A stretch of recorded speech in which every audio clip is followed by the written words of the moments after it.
Olá a todos. Começo por agradecer, e seria inevitável e necessário, à Teresa e à direção do Círculo Richard Wagner, pelo acolhimento jubiloso e por não desistirem de nos ligarem à vida.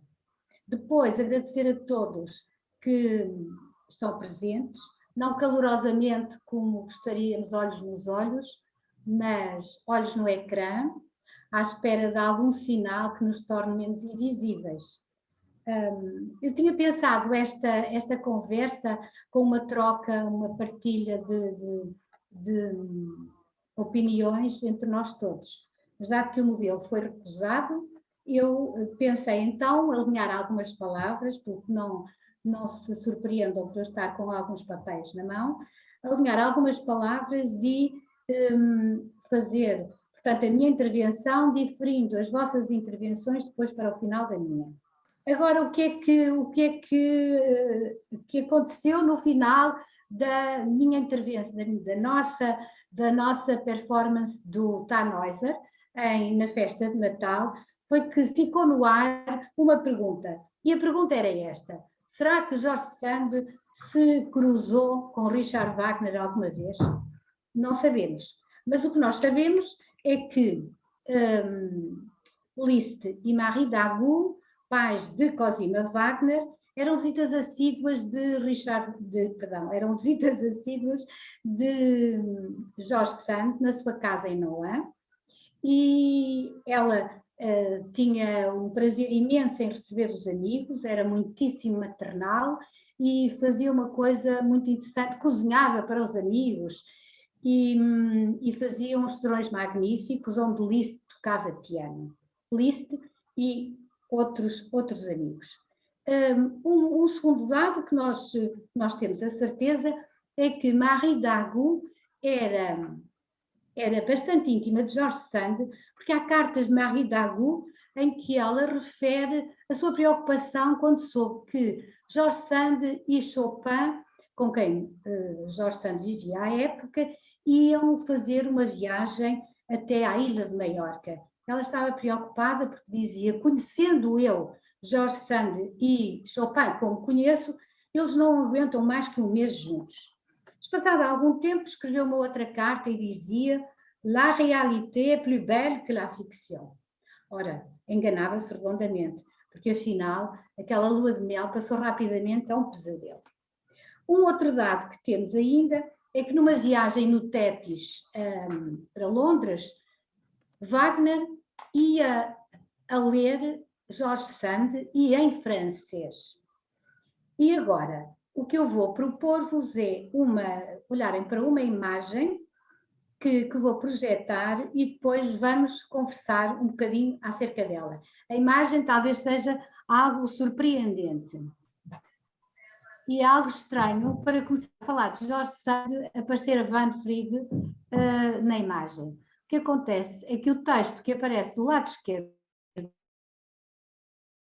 um texto que eu encontrei dentro da Casa Museu Wagner, e era uma informação que estava numa vitrine onde estavam expostos fatos de Cosima Wagner. E o que me interessa aqui é o segundo parágrafo, porque no segundo parágrafo aparece uma frase que faz referência às amigas de Cosima Wagner. E as amigas são nem mais nem menos que Jorge Sand e Malvida von Meysenburg. E há ainda uma outra informação interessante que diz respeito ao interesse que têm essas duas amigas, e juntamente com Marie Dagout, a mãe de Cosima Wagner, pela luta pelos direitos das mulheres. Bom, mas agora vamos passar rapidamente, vamos deixar a Manfred, o Tétis e a Cosima, e vamos passar rapidamente para a mulher que nos trouxe aqui, Jorge Sand. E falar de Jorge Sand, convém dizer que ela é uma mulher intemporal, singular, pioneira, uma mulher com uma escrita polifónica, com uma vida e uma obra completamente entretecidas e que tinha um sonho maior, que era o mundo igualitário. E para antes de falar desta mulher e das suas múltiplas faces, esta mulher que nasceu com Napoleão e que morreu com a República em 1876, eu gostava de fazer uma pequena introdução e gostava de fazer uma deriva por algumas mulheres, também elas memoráveis, e que foram suas contemporâneas. E então, essas mulheres, refiro-as porque, como Jorge Sand, também tiveram a audácia da diferença, também são mulheres escritoras, são mulheres com pensamento próprio, com dificuldade em serem editadas, e que desafiaram a ordem patriarcal de subordinação da mulher, opondo-lhe uma mulher nova que queria ter o destino nas suas próprias mãos. Portanto, da mesma forma que Jorge Sand. Vou começar pela mais que viveu no país mais distante, Emily Dickinson, nos Estados Unidos da América, e para dizer que na sua poesia ela deixou muito claras as suas ideias políticas sobre o sexo, as suas ideias de condição da mulher. E a condição da mulher, que está muito bem representada também em cartas. Naquela época, há que acrescentar que havia muito o uso do género epistolar, tanto Emily Dickinson como Jorge Sand e todas as outras mulheres escritoras usaram muito as cartas para se expressarem. Emily Dickinson, numa carta a Higgins, um grande amigo, também ele romancista, conta-lhe da sua mágoa ao não ter sido escolhida para ir numa representação à convenção do Partido Nacional Republicano de que fazia parte. Ela foi preterida, porquê? Porque era mulher. Depois também em carta há uma interessante, o entendimento que Emily Dickinson faz da poesia, e que é uma frase que ficou famosa e que é dita muitíssimas vezes, e eu penso porque há uma apropriação empírica e muito sensorial dos significados, como podem ver, visto que eu vou ler a frase, e que é: se leio um livro, ele faz com que o meu corpo fique tão frio, fogo nenhum pode aquecer, sei que é poesia. Se sinto fisicamente como se a parte de cima da minha cabeça fosse arrancada, sei que isso é poesia. Também, agora passando para os poemas, eu só vou falar de um poema, porque me fecham O Paraíso, onde encontramos uma Dickinson profundamente política e com críticas duras à ideia de obediência. Agora, passando para o outro lado do oceano, vamos até a Inglaterra e vou-vos falar de Elizabeth Barrett Browning, que casou com o romancista Robert Browning, e quando do casamento entrega ao marido 44 poemas de amor que tinha começado a escrever logo nos primeiros encontros com ele. Como havia dificuldade em uma mulher ser editada, sobretudo quando publicamente queria dizer dos seus mais íntimos sentimentos, eles resolveram publicar um livro com os poemas como se fosse uma tradução de um anónimo, e de um poeta anónimo, e deram o nome a esse livro de Poemas Portugueses, e que se ficou a dever ao grande conhecimento que Elizabeth Barrett Browning tinha de Camões e, sobretudo, ao grande amor que ele tinha pelo poeta. Aliás, há um dos poemas de amor que é considerado um dos mais belos poemas de amor escritos em língua inglesa por uma mulher. Depois, se tivermos tempo, ainda posso ler. Mas há uma carta também muito interessante de Elizabeth, em que ela diz: olha à minha volta à procura de avós e não encontro nenhuma. Olha, ela estava a referir-se a avós escritoras, mulheres escritoras. De facto, naquela época havia muitos escritores, homens, muito bons escritores, mas mulheres muito poucas. Agora, nós podíamos era dizer a Elizabeth Browning que viesse até França, porque em França ela encontrava algumas avós. E vou só citar duas ou três muito rapidamente. Começar pelo século XIV, com Christine Pizan, a mais antiga mulher que escreveu sobre as mulheres, sobre a guerra, E passando depois para o século XVII, para uma nossa conhecida Madame de Lafayette e a sua Princesse de Clèves, no século XVIII a Madame de Staël, e faço só referência a mais uma mulher porque essa mulher viveu com Voltaire. Voltaire tinha por ela uma admiração enorme, eles estudavam juntos Newton e uma série de matemáticos, e Voltaire tratava simplesmente por lá divino, lá sublime. Agora, deixando estas mulheres da época de George Sand, é verdade, falta-me uma e que gostava só de referir, e depois vão ver porquê, que é Lu Andrea Salomé, nasceu em São Petersburgo e que nos chegou pela literatura, chegou-nos pelo teatro e também pela psicanálise. E falo disto porque ela tinha grandes amigos, homens ilustres das letras, Rilke, Nietzsche e o próprio Freud. E Nietzsche tinha por ela uma grande paixão e dizia que era a mente mais brilhante que conhecia. E falo de Nietzsche, depois vão ver mais à frente, porque vou dizer-vos o que é que ele pensava de George Sand. Agora, depois desta incursão por mulheres intemporais também, é a partir de um texto atual que vamos continuar a falar da personalidade de George Sand. Isto porque, sendo a arte de uma época, ela atravessa épocas. E este texto tive bastante hesitante em o dizer. Simplesmente, quando soube há uma semana que Maria Teresa Horta, que a Maria Teresa Horta tinha sido atribuído o prémio das correntes, do Festival das Correntes de Escritas da Póvoa de Varzim, eu decidi homenageá-la. E, portanto, vou dizer um poema e depois, a partir desse poema, criamos laços com Jorge Sand. E o poema tem o título de Visionárias.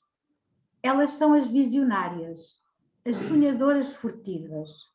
Elas são as poetisas, mas também as profetisas, filósofas, compositoras, chamejantes e luzentes, singulares e criativas, onde seria suposto encontrar-se o seu oposto. Elas são mediadoras, no turvelinho dos dias vão servindo a própria imagem. Tomam conta do saber, inscrevem novas palavras, desatam mitos e símbolos. Elas são as jubilosas, singulares, impacientes a recusarem os medos, desobedecem e partem dizendo não ao destino, constroem, mudam a sina, inventando a mulher nova. E agora, a partir deste texto de Maria Teresa Horta, que, embora exprima contemporaneidades, contém muitos laços com o passado. E penso que ao longo da nossa conversa vamos conseguir observar exatamente isso. E acho que estas ideias vão levar-nos à questão primordial na obra de Jorge Sand, que é o sonho do mundo igualitário. Mas para concretizar esse sonho, nós precisamos de conhecer... Jorge Sand precisava de dar a conhecer as suas ideias, as suas emoções, os seus sentimentos, no fundo, o seu pensamento. E como é que ela fez isso? Ela fez pela escrita. Ela escreveu e escreveu muito, o que lhe valeu duras críticas, como mais adiante nós vamos ver. E, entretanto, eu vou agora mostrar-lhes alguns títulos e vamos ver o que ela realmente escreveu, muito que ela escreveu. São títulos dos 100 livros, dos 100 romances que ela escreveu, das 20 peças de teatro, dos muitíssimos artigos que publicou em revistas, e revistas tanto literárias como de outro tipo de revistas e em jornais, de diários de viagem, de diários, de cartas, muita correspondência e muita crítica literária e também cartas. Ela escreveu muitas cartas. Vamos ficar então com os livros, seguir aos livros de Jorge Sand, vamos ficar com as personagens de Jorge Sand. E porquê? Porque para compreender Jorge Sand nós precisamos de entrar no vastíssimo mundo das personagens de Jorge Sand e também nos cenários em que elas evoluíam. E vamos começar pelo começo, isto é, vamos começar pelo primeiro livro. Perdão. E o primeiro livro, vou pôr só a capa do primeiro livro, é este, Indiana. Indiana é a personagem principal do livro Indiana. É uma jovem que, como muitas outras, foi obrigada a casar com um velho senhor coronel reformado, Coronel Delmar, que era o típico homem, dono e senhor da sua mulher, que podia maltratá-la a seu belo prazer. Indiana é uma mulher que se apaixona por um homem sedutor que é visita da casa. Esse homem namorava uma irmã de leite de Indiana, que acaba por se suicidar quando vê que ele quer seduzir Indiana. Mas Indiana consegue não aceitar essa corte durante bastante tempo, até que chega um momento em que de facto se deixa seduzir e vai ao encontro dele. E quando chega perto dele é rejeitada. Porquê? Porque ele já tinha encontrado outra mulher que lhe satisfazia os caprichos e, portanto, rejeita Indiana. Portanto, esta é a típica mulher que Jorge Sand quer retratar. E este também é um homem que é típico do século XIX, a parte do Coronel Delmar, que tem uma outra particularidade. O Coronel Delmar tem uma capacidade de argumentação que é muito curiosa. Eu vou ler-vos um pequenino extrato do livro Indiana, em que se fala do Coronel Delmar. E ele diz: toda a sua consciência era a lei, toda a sua moral era o dinheiro. Como no serviço militar, tudo para ele consistia na forma. A opinião impunha-se-lhe a tal ponto que o bom senso e a razão não entravam em linha de conta nas suas decisões. E depois de dizer isto é o costume, julgava ter apresentado um argumento irrespondível. Ora bem, esse costume é também muito trabalhado por Jorge Sand em outros romances.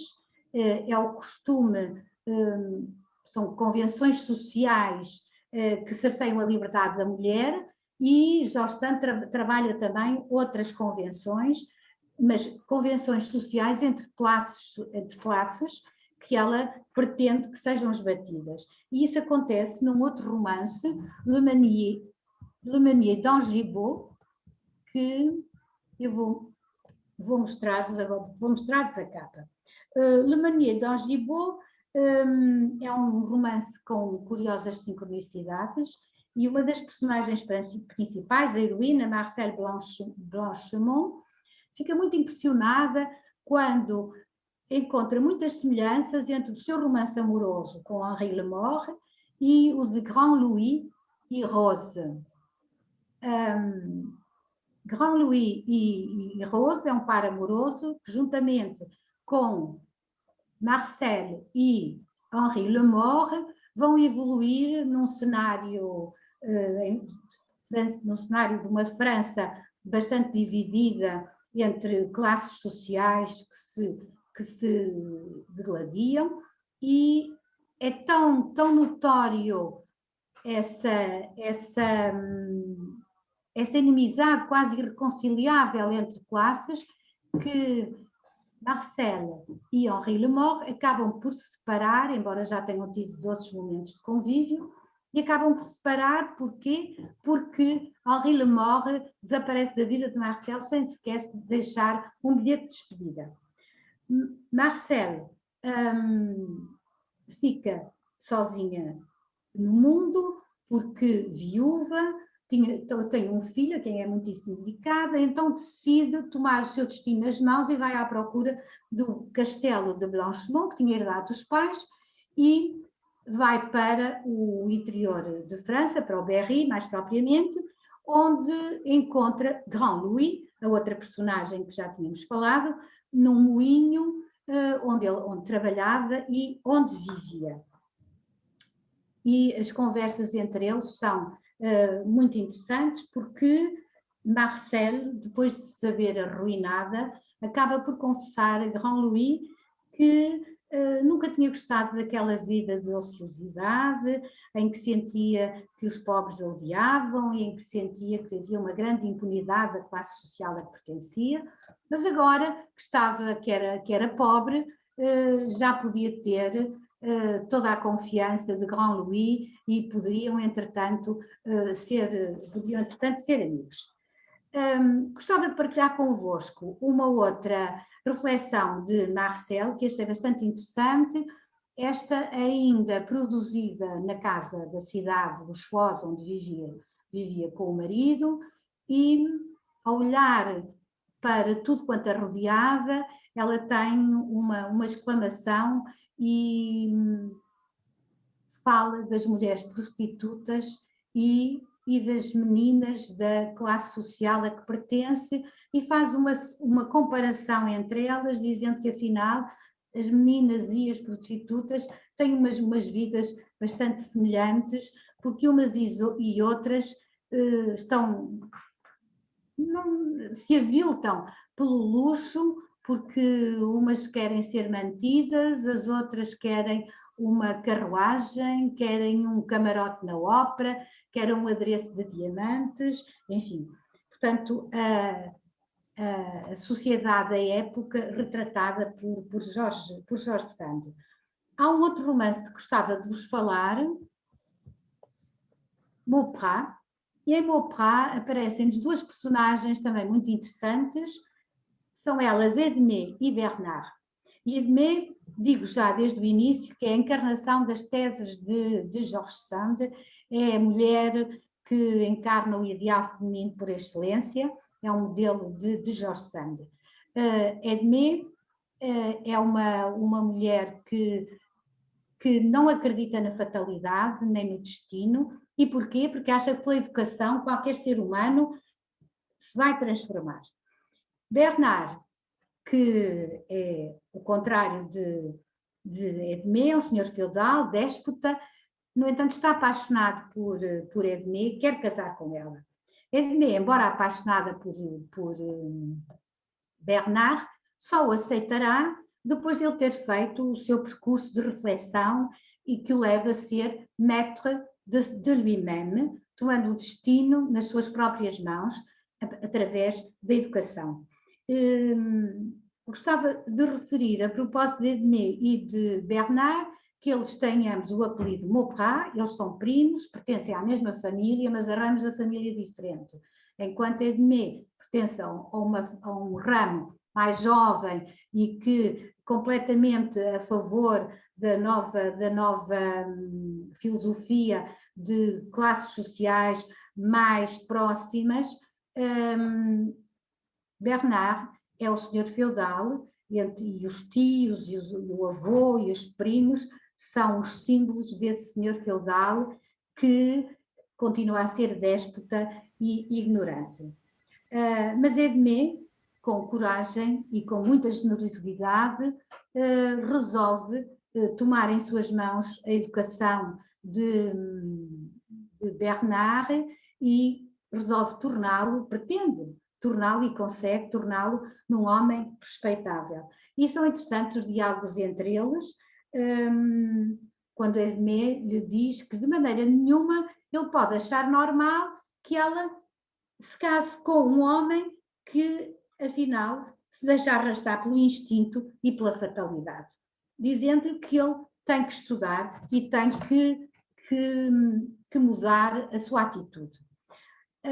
Mas, num outro ponto do romance, é interessante que Bernard já tem uma atitude diferente e falava dos camponeses, dizendo que eles são doces e tímidos, e depois acaba por falar do homem. O homem não é mau, mas também ele não nasce bom, como pensa Rousseau, o velho mestre da minha querida Edmé. Ela sim, que luta por uma educação para todos. Portanto, aqui vemos Bernard, já instruído, falando de Rousseau e falando da bandeira da educação tão cara Edmé versus Jorge Sand.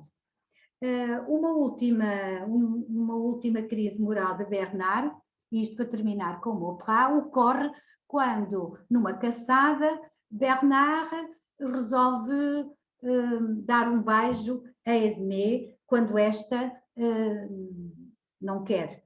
Ora, o que é que acontece? E é Bernard que nos conta, elle me repoussa avec dédain. Et comme je la suivais avec égarement, elle leva sa cravache sur moi et me menaça de me tracer une marque d'ignomie sur le visage, si j'osais toucher seulement à son étrier. Portanto, nem sequer no estribo ele podia tocar, porque ela não lhe permitia. Bom, e agora, deixando as personagens por uns momentos, surge uma pergunta: como é que Jorge Sand nos aparece numa França da primeira metade do século XIX, numa época pré-revolucionária, com os senhores feudais de um lado, com os partidários de uma nova filosofia, por outro, uma mulher que tinha uma vontade inabalável de humanidade, que sonhava com esse mundo igualitário e que na sua escrita se expunha em permanência, dizendo-se une romancière engagée, que até lhe valeu, da parte dos parnasianos, críticas duríssimas, visto que ela estava no antípoda da filosofia dos parnasianos, que pugnavam pela estética perfeita, tinham obsessão da prosódia perfeita e diziam a arte pela arte. Jorge Sand provavelmente nasceu em 1832. Atenção, é Jorge Sand, artista, escritora, que é a segunda transfiguração de Amandine Aurore Lucille Dupin, nascida a 1 de junho de 1804, em Paris.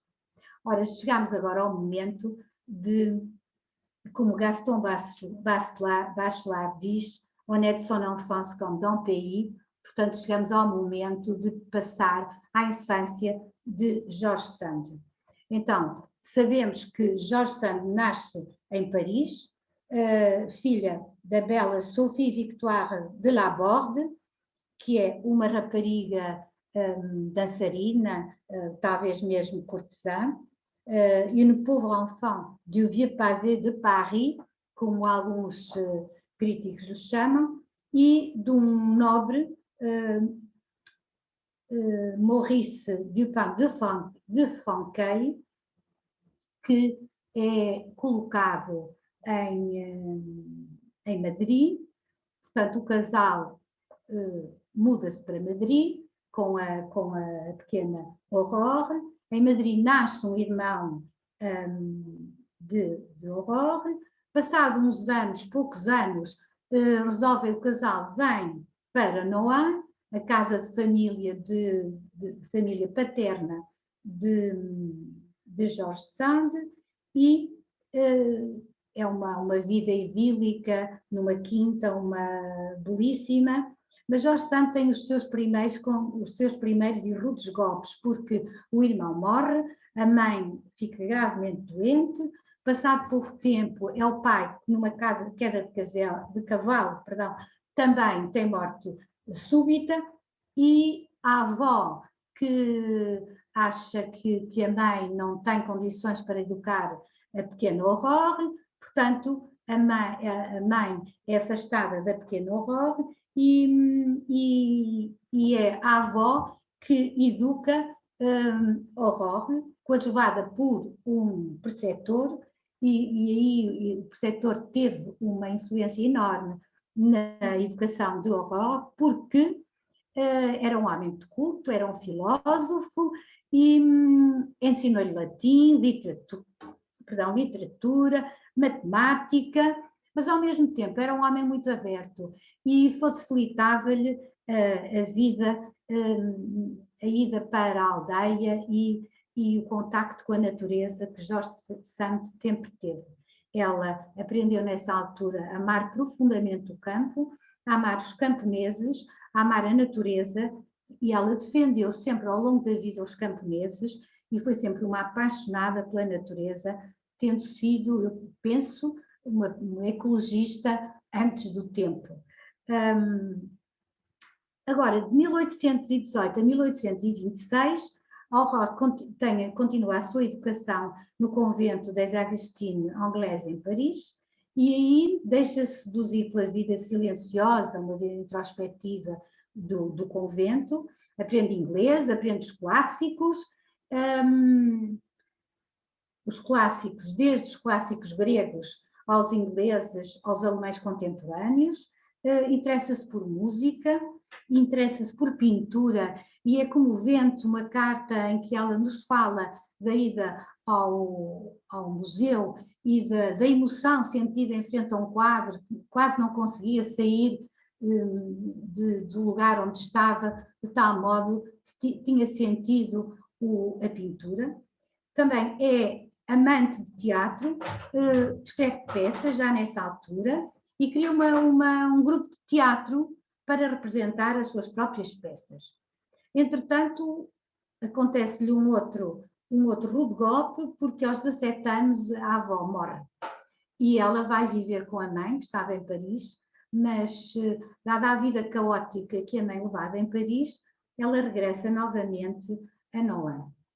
E agora vamos ver uma outra imagem, que é a casa de Nohant, uma imagem antiga e agora uma imagem de Nohant moderno. Portanto, Jorge Santos está a viver em Nohant e casa-se com o barão de Dudevant, tornando-se baronesa de Dudevant. É a primeira transfiguração de Aurore. E agora eu penso que depois de vermos o percurso da infância de Jorge Sand, podemos aperceber-nos de que o embrião para as duas causas maiores da vida de Jorge Sand, que é a independência para as mulheres e a igualdade para todas as classes sociais, estará na infância. O exemplo da mãe, de quem foi abandonada, a educação muito cuidada e socialmente muitíssimo livre, e depois a sua própria experiência com um casamento que vamos ver depressa a desiludiu. E de tal forma isso aconteceu que Aurore consegue do marido uma permissão, nessa altura era preciso permissão do marido para se ausentar da casa de família, mas consegue uma permissão do marido e vai viver para Paris com os filhos, o que é extraordinário. Em Paris tem que arranjar meios de subsistência e vai trabalhar na revista Figaro, escreve artigos para o Figaro. Aí conhece Jules Sandeau, que vai ter uma importância muitíssimo grande, quer na vida sentimental, quer na vida literária de Jorge Sand, e eles acabam por viver juntos e acabam por escrever juntos. Escrevem no primeiro livro, que é chamado Rose et Blanche, e, portanto, é um livro a 4 mãos, e o nome que aparece é o de Jules Sandeau e de Jules Sand. Jorge Sand, nessa altura, assina como Jules Sand. Entretanto, em 1833, Jorge Sand começa a publicar os seus primeiros romances como Jorge Sand.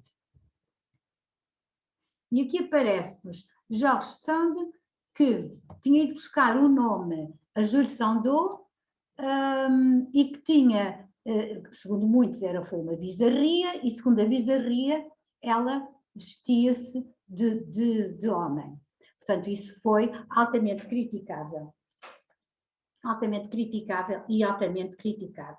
Temos, portanto, Jorge Sand, que acabara de conquistar um estatuto de mulher livre, que tinha descoberto a literatura, criaram um nome, tiveram um enorme sucesso, era muito lida. Portanto, era de facto um caso à parte no mundo das letras. E sendo assim, perguntamos agora qual foi a reação dos contemporâneos à sua obra. E vamos ver o que disseram alguns de seus contemporâneos. De uma forma geral, diziam uns, Jorge Sand, un monstre sacré, para outros, un fléau du génie national, para outros, ange, para outros, démon. Certo é que a imprensa da época reconhecera nas suas produções um poder fora do comum, completamente excepcional, sobre os seus leitores.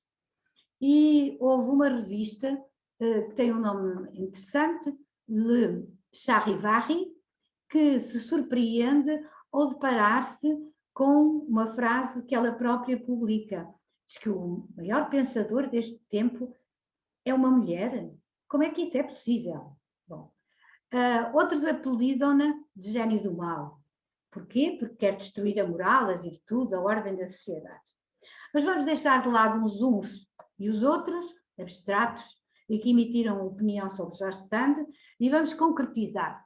E então, dois dos maiores detratores são dois dos maiores nomes, dos mais notáveis nomes da época. São nada mais nada menos que Baudelaire, o grande poeta, e Nietzsche.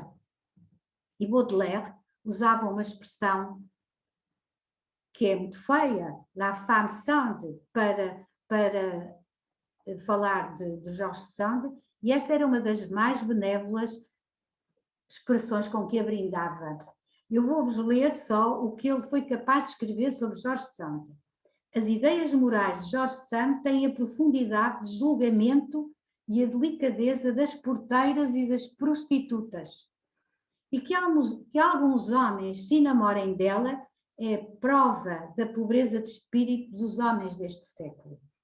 E Nietzsche tinha também uma frase muito desagradável, que era esta: une vache, Jorge Sand, une vache à écrire. Portanto, isso são tudo metáforas agressivas e misóginas que estes grandes nomes diziam a propósito de Jorge Sand. Mas, por outro lado, ela tinha muitos admiradores. E esses admiradores eram um grupo muito apreciável, e entre esses admiradores estavam poetas, compositores, estavam políticos, jornalistas, e então vamos falar um pouco deles. Primeiro, Jules Sandeau, que escreveu com ela, Rosé Blanche, e que viveu também com ela. Depois, Victor Hugo, o grande Victor Hugo, que no funeral de Jorge Sand disse: Je pleure une morte et je salue une immortelle. Musset, que foi uma paixão inflamada e muito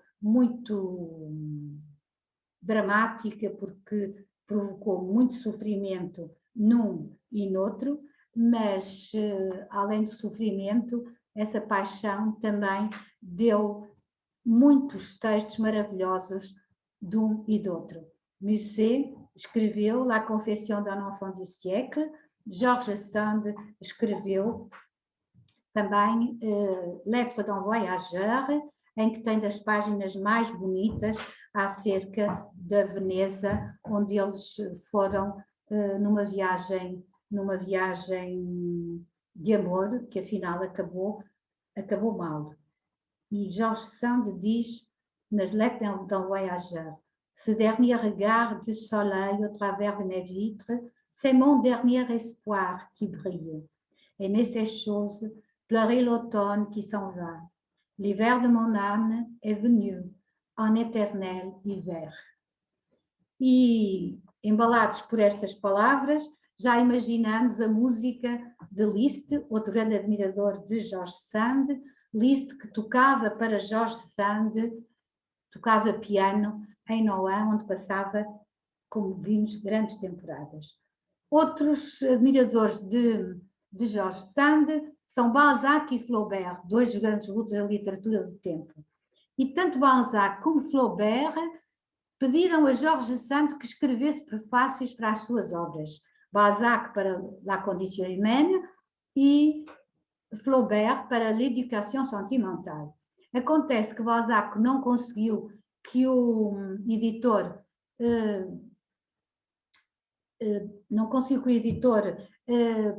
permitisse que Jorge Sand escrevesse o prefácio, o que não aconteceu com Flaubert. Em algumas edições de L'Éducation Sentimentale aparece a crítica literária, portanto o prefácio de Jorge Sand. Eu falo de crítica literária porque nesta altura a crítica literária era permitida às mulheres.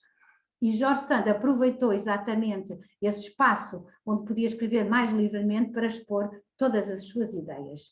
e acrescentar que ela tinha uma crítica poderosa, mas uma crítica também muito diferente, muito sui generis. Ela aproveitava o que havia de melhor nos livros que criticava. Porquê? Porque ela queria essencialmente fazer com que as pessoas lessem os livros, porque, como nós sabemos, a educação para ela era essencial e achava que por meio dos livros seria possível ascender a uma classe social diferente e a um mundo também muito mais justo, muito mais igualitário. Um outro crítico, este Sainte-Beuve, tem uma curiosa e exagerada afirmação, e que é esta: ele elogia Georges Sand por ter trazido à literatura francesa as geórgicas de Virgílio, as geórgicas bem francesas. E isto porque no livro La Mare au Diable, um dos livros mais conhecidos de Georges Sand, no capítulo 2, em que se fala do trabalho, um capítulo em que Georges Sand queria fazer com que os camponeses tivessem consciência de que o trabalho que faziam no campo era extremamente importante e tinha um caráter exaltante. Aquele cotidiano era de facto muitíssimo importante. Ela citou Virgílio e então citou os versos: "Oh, heureux l'homme des champs, s'il connaissait son bonheur." E não tenho tempo, porque acho que já estamos muito adiantados, porque sou capaz de ainda ler uma coisa muito pequenina de La Mare au Diable, em que Georges Sand diz: "Ce qui attira ensuite mon attention était véritablement un beau spectacle, un noble sujet pour un peintre." E depois fala: "Un jeune homme de bonne mine conduisait un attelage magnifique." E faz a descrição dos bois que eram com um vestido cor fauve e com reflexos do fogo. Depois fala de uma criança de 7 anos que trazia em cima dos ombros uma pele de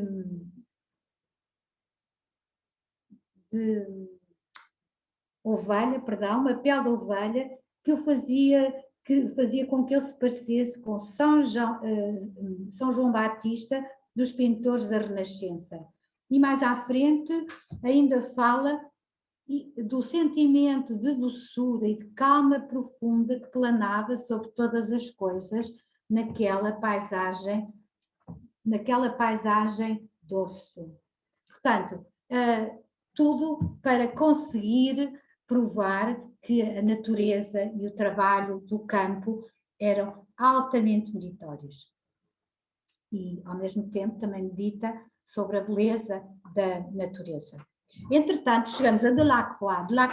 Delacroix, o pintor que, a pedido do editor de Georges Sand, Buloz, faz um retrato de Georges Sand, porque o Buloz pretendia que, na primeira edição de um dos grandes livros de Georges Sand, que é Lélia, e eu vou ver se consigo mostrar-vos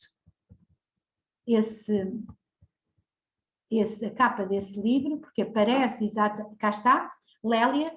Este retrato é uma pintura de Delacroix, que ele fez exatamente para figurar numa das edições do romance.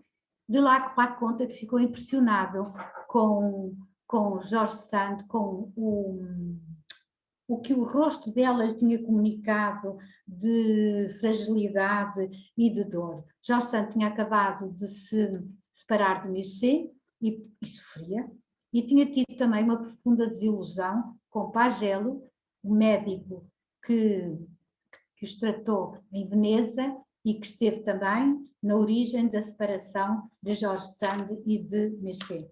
E ela escreve, só leio uma ou duas frases para vermos como é que ela ficou desiludida com Pagello.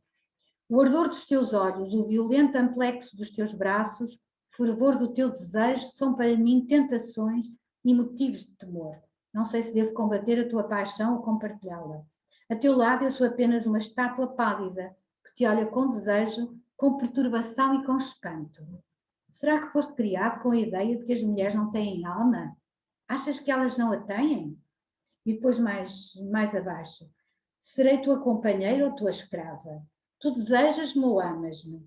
Quando a tua paixão for satisfeita, tu agradeces-me? Quando eu te fizer feliz, saberás como dizê-lo? Portanto, Jorge Sand estava num sofrimento muitíssimo grande quando Delacroix a pintou. E agora vamos continuar com Michel de Bourges.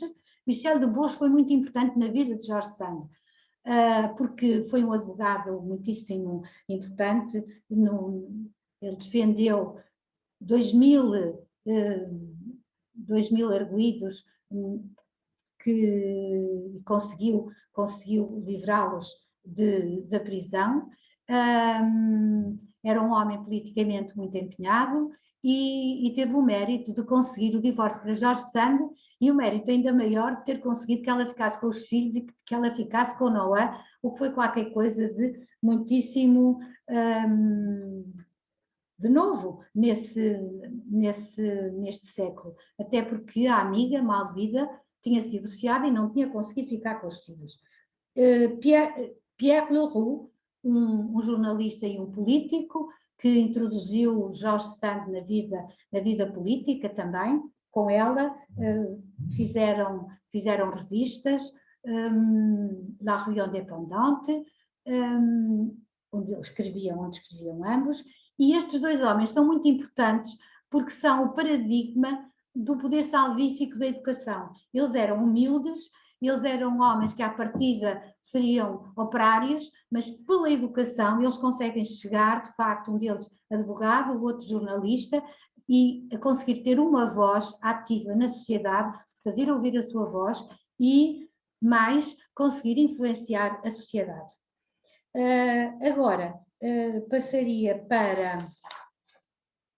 para Chopin, que foi a grande paixão de Jorge Sand.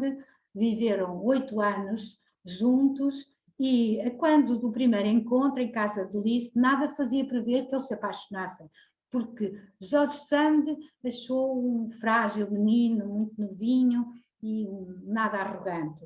E Chopin, perante o ar extravagante de Jorge Sand, chegou a perguntar se ela seria de facto uma mulher. Mas tornaram-se grandes amigos, grandes cúmplices na arte, compreendiam a arte um do outro e até se influenciavam muito. Eles, como já ouvimos logo no início, resolvem ir até à ilha de Maiorca e para passar uma lua de mel. As coisas não correm muito bem em Maiorca, como nós sabemos, e sabemos também que não correm bem por um livro que Jorge Sand escreveu, que nós já conseguimos, que já vimos aqui, que é En hiver à Major, já vimos aqui a capa do livro, e Jorge Sand aí critica a sociedade que os recebeu mal, porque o Chopin estava doente e as pessoas tinham medo do contágio e, portanto, não lhes vendiam os mantimentos necessários, afastavam-se deles. No entanto, Jorge Sand escreve páginas belíssimas sobre a natureza da ilha, natureza exótica e diferente, que ela muito apreciou. Na ilha, eles trabalharam muitíssimo. Chopin escreveu prelúdios e a mazurca, Jorge Sand o romance Spiridion, que é um romance completamente diferente, passado numa abadia, e escreveu também, ou começou a escrever, En hiver à Majorque. Entretanto, agora acabamos com os admiradores de Jorge Sand e passamos a um outro ponto muito importante da vida de Jorge Sand, o centro da sua vida, que é Nohant. Nohant, um ponto de encontro, o centro onde decorriam memoráveis sessões de pintura, de literatura, de política, durante a noite, até altas horas da noite, que espantavam sempre os aldeões de Nohant-Vic, a aldeia próxima de Nohant, da casa de Nohant, embora fossem apanágio da casa já há muitos anos. E se excetuarmos Victor Hugo e Michel de Bourges e Jules Sandeau, todos os outros foram amigos que frequentaram Nohant. Eram convidados que eram recebidos pela anfitriã carinhosa e entusiasticamente, com a tal saudação que todos nós conhecemos, soyons artistes. E era uma casa, Nohant, uma casa que respirava toda ela arte. Eu vou só mostrar-vos a casa. Não, perdão. A casa que respirava a arte desde o primeiro andar, e então estamos aqui no primeiro andar, onde estamos a ver no primeiro andar o ateliê onde Delacroix dava aulas a Maurice Sand. Maurice Sand, o filho de Georges Sand, foi também pintor e foi ele que desenhou a capa do livro Univers à Majorque e aquela imagem em que aparecem dois homens, são Chopin e o próprio Maurice Sand. Maurice Sand era um companheiro da mãe, escreviam juntos peças de teatro. Maurice Sand fazia os figurinos, fazia os cenários, Georges Sand costurava e representavam as peças em casa, em Nohant, e representavam também num teatro que Chopin criou em Nohant. O teatro era em Nohant, na aldeia. E quando deixaram de poder fazer as representações por motivos vários, e agora não vou falar, Maurice fez marionetes e havia um pequeno teatro de marionetes para as peças de teatro que eles iam fazendo. Ora bem, Nohant, como eu tinha dito, é um centro de arte. E um centro de arte onde Delacroix pintou, e pintou bastante. Pintou, por exemplo, este quadro que representa Georges Sand e Chopin. Pintou a Educação da Virgem, cá está a educação, um dos temas muito gratos a Georges Sand. E este quadro devia figurar depois na igreja de Nohant. Chopin compôs Barcarolle e Fantaisie. Georges Sand, que escreveu La Mare au Diable, La Mercenaire, La Petite Varette. E Dom de Balzac disse: Nous avons discuté avec un sérieux, une bonne foi, une candeur, une conscience digne des grands bergers qui mènent les troupeaux d'hommes. Parem, são os condutores dos homens. Car, comme Georges Sand le disait, par nos écrits, nous préparons une révolution pour les mœurs futures. Portanto, eles, em conjunto, estavam a preparar o futuro. Como nota final, direi que Nohant e os amigos foram o porto seguro, o porto de abrigo essencial à vida e obra de Georges Sand, que, como já afirmámos várias vezes, estavam entretecidas ao longo dos anos. E agora convido todos a entrar em Nohant, na sala de jantar, junto à mesa posta, debaixo do imponente lustre de Murano, ouvir os risos de Georges Sand e dos amigos, misturados com o tilintar dos copos de cristal e envolvidos pela música de Liszt e de Chopin, sentir a festa da tertúlia sandiana. E, finalmente, vamos conversar. Mas antes, gostava de fazer uma pergunta. Depois do que ouviram sobre Georges Sand, será que ficaram espantados? Será que ficaram admiradores desta mulher ou trocistas e depreciadores do que ela fez e do que ela viveu? Obrigada.